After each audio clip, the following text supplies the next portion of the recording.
Welcome to this edition of Fuel for Thought. I'm Kristen Balasia, Vice President of Consulting at S&P Global Mobility. For those of you that joined us in December, you may recall we discussed how 2022 finished up, with most of that year being a story of supply constraints. In today's episode of Fuel for Thought, we'll be discussing what's shaping up in 2023 to be a story about demand considerations and the industry's reaction during and after CES. I'm pleased to be joined today by Brian Rhodes, Associate Director, Connected Car and Vehicle Experience, and Colin Bird-Martinez, Connected Car and Auto Tech Lead Consultant. Hey, Kristen, thanks for having me. Thanks, Kristen, for having us. Absolutely. So let's get started. First things first, the tone of 2023 is actually a bit different, and it's not only shifting quickly again from supply constrained to demand constrained, but it's causing a bit of a wake-up call for the industry, as we saw at CES.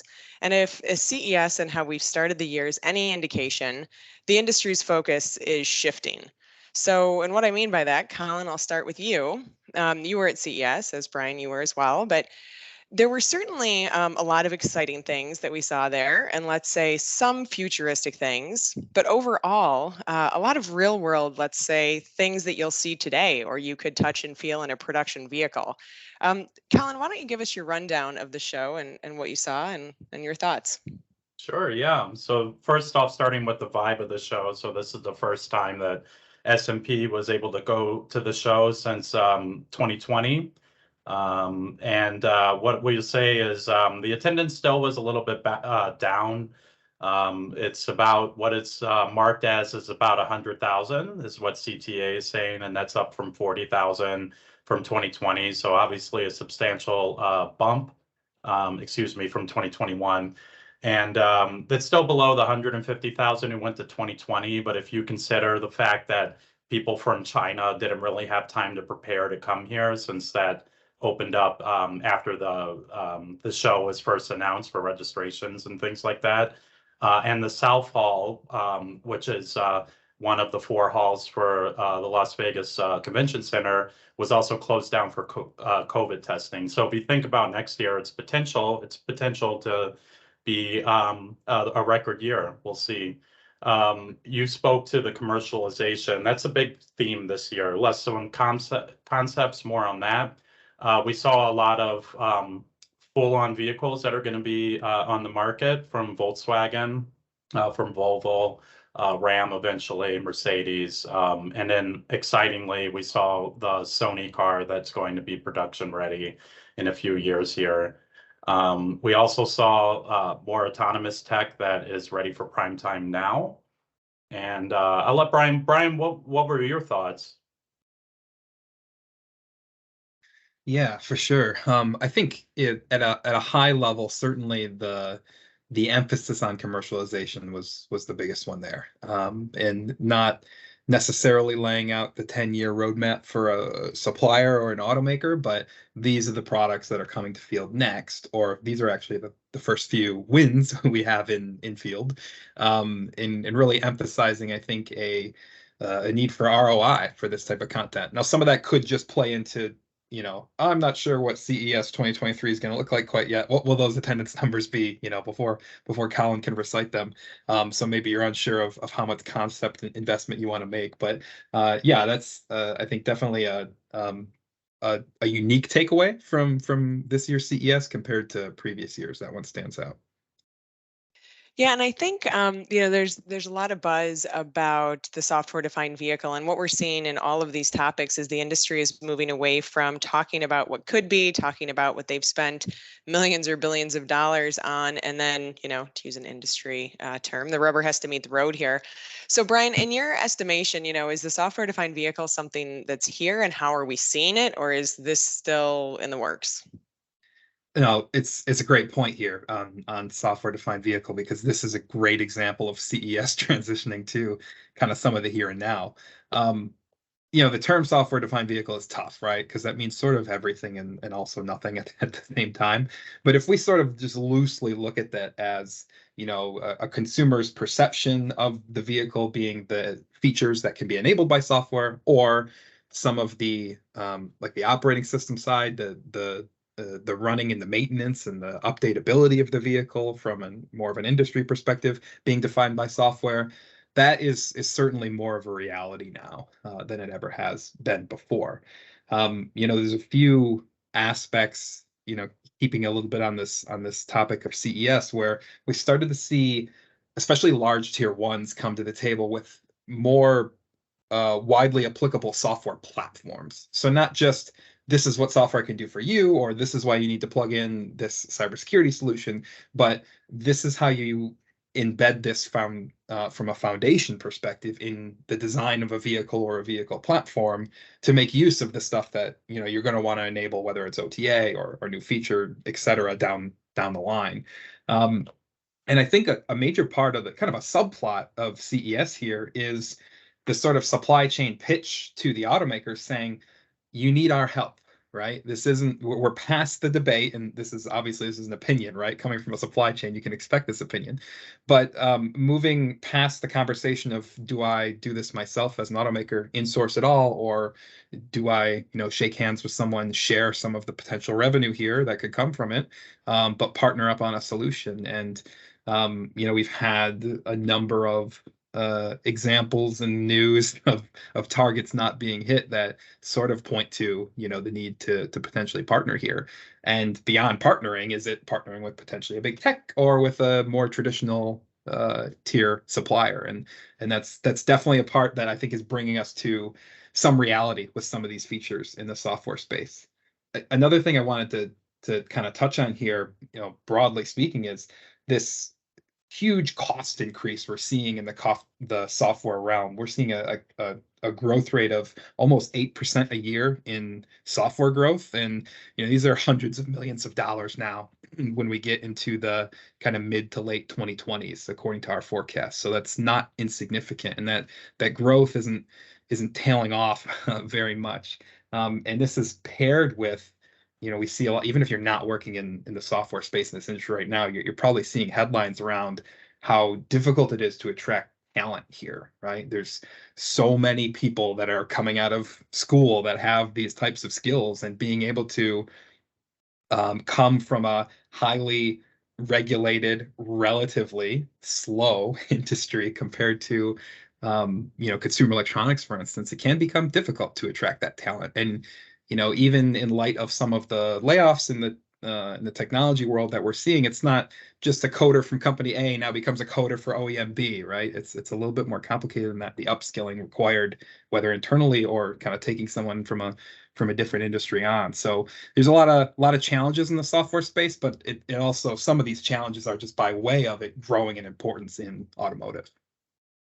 Right. Yeah, I'd like to add to that, sorry for a moment there. I was thinking about the Sony and Honda situation, and consumer electronics companies in general have looked at this area, right?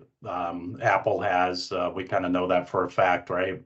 That might be a good pairing, right? Sony is a little bit more so a software expertise as a consumer electronics company. They make PlayStation 5 than Honda is. So those kind of pairings might be a good idea in the future as well.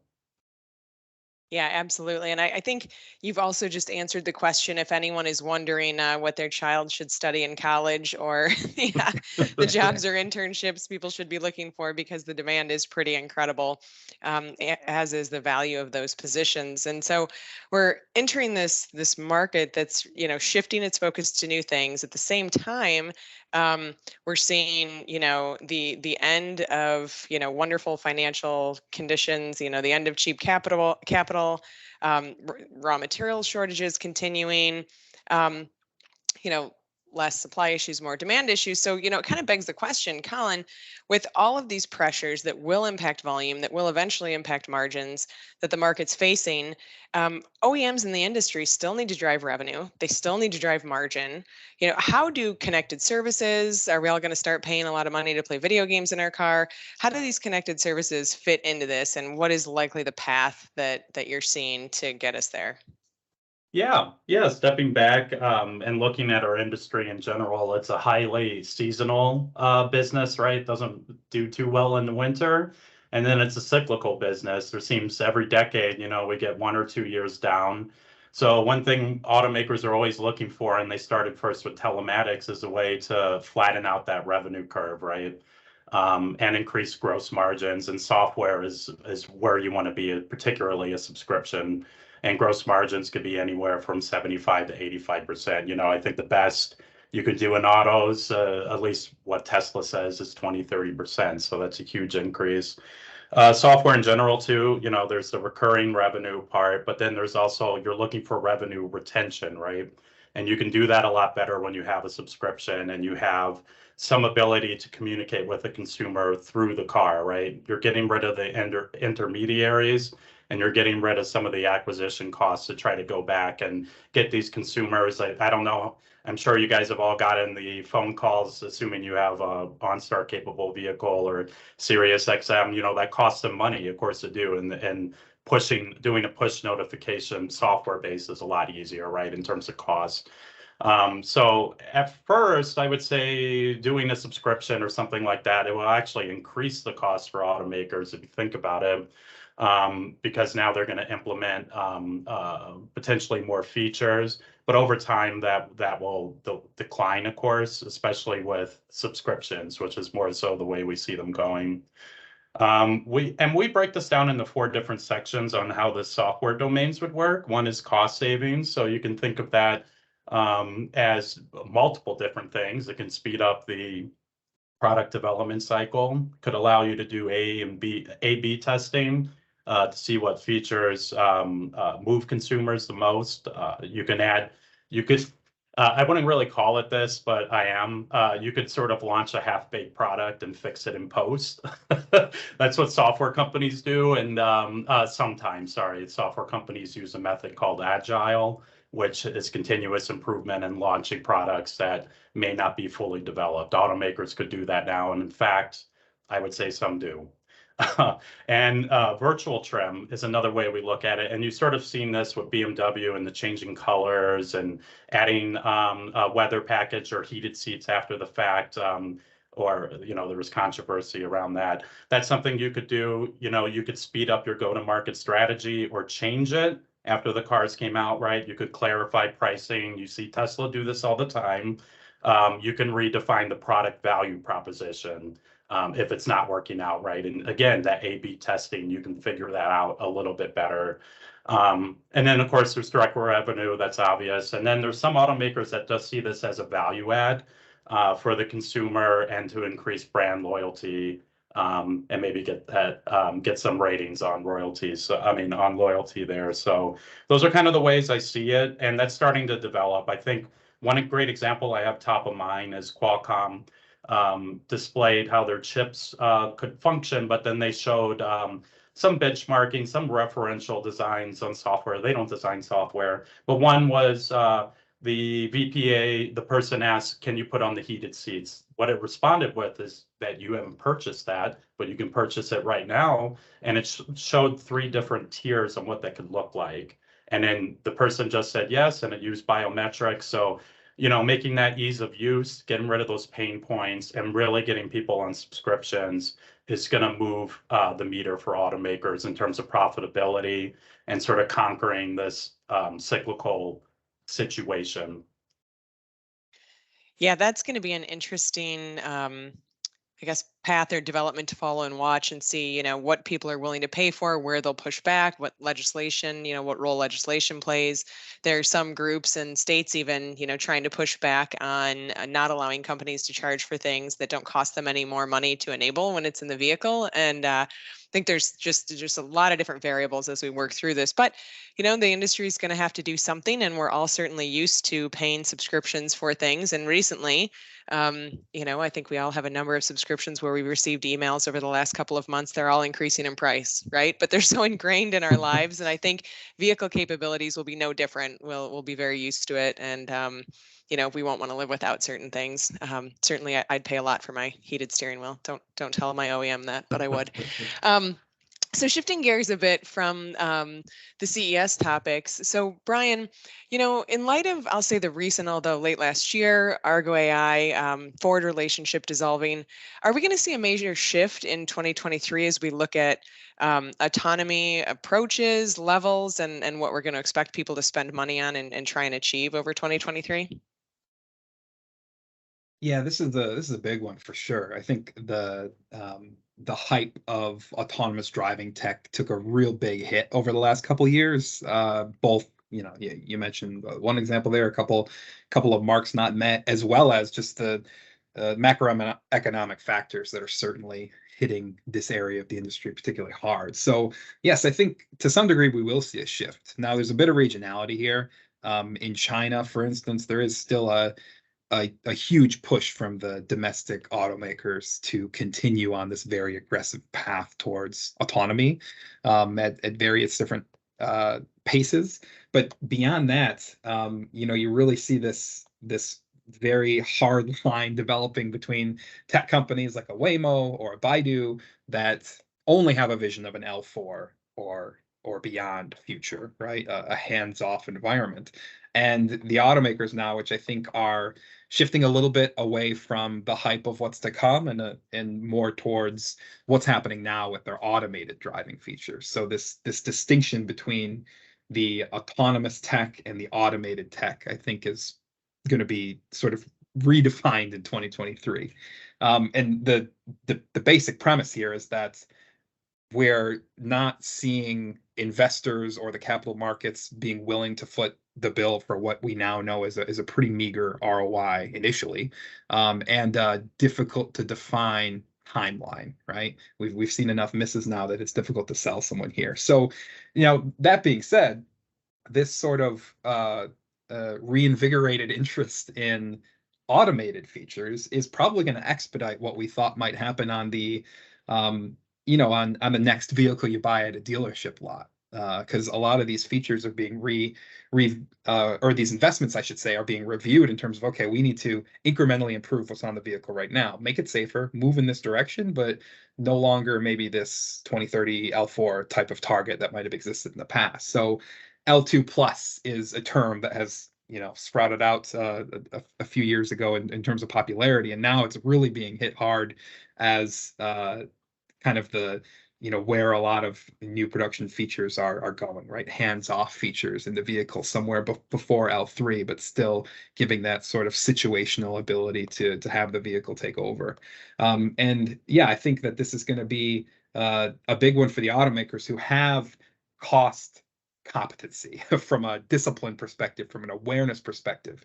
The cash reserves needed to go straight to L4 from any one of these big tech companies can be enormous. So this path, I think, is a lot more viable commercially and has the opportunity to have some gates along the way that make it a little bit less risky, right, in the long term, when you can see, are we still moving in the direction? Yes, we've launched these 3 features, as opposed to, well, no, we just had a major incident with our robotaxi test.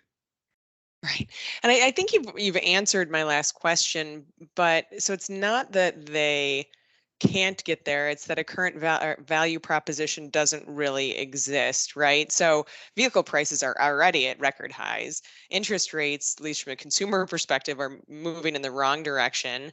There's a shortage of key components that I would think you would need even more of to enable a fully autonomous vehicle. And OEMs don't have that kind of 100% figured out, and it would be so cost prohibitive that they're finding this sweet spot in the middle. Is that what they're finding, that sweet spot that people pay, they can do safely, reliably in a reasonable amount of time, and have a supporting business case? Yeah, I think that's part of it for sure. That's a big part of it. The other thing is, as we add these features and sort of perfect them while we launch them, we are still moving on that same path, right? It doesn't have the time constraints that it initially we thought that it would, but it still moves us to an eventual future where you can imagine an L4 vehicle, for instance. So I do think the kind of overarching goal, whether it's 0 fatalities or injuries, or it's just taking the human out of the equation, whatever that goal might be, depending on the company we talk about, this is now just a conversation of a new pace, as opposed to changing the end target. Okay. Really interesting discussion. So we're at about the end of time here. So I have one last question for each of you. Same question. And Colin, I'm going to let you go first. I don't know if that makes it easier or harder. How would you describe, I'm going to say one word and try and get as close to one word as possible. How would you describe 2023? Oh, one word. If you want to do a run-on sentence? Yeah, I'll say value prop, but I wanted to say clearly defined value prop. And, you just heard from Brian some of it, right? L2.5 features at least, software defined vehicles. Actually the L2.5 is a great example of one of the first features that are an OTA license or subscription update. So, we're finally taking off the training wheels of all this emerging technology. It's being commercialized and they're putting their money where their mouths are. All right. Brian? Yeah, I mentioned this before, but I'm going to go with commercialization.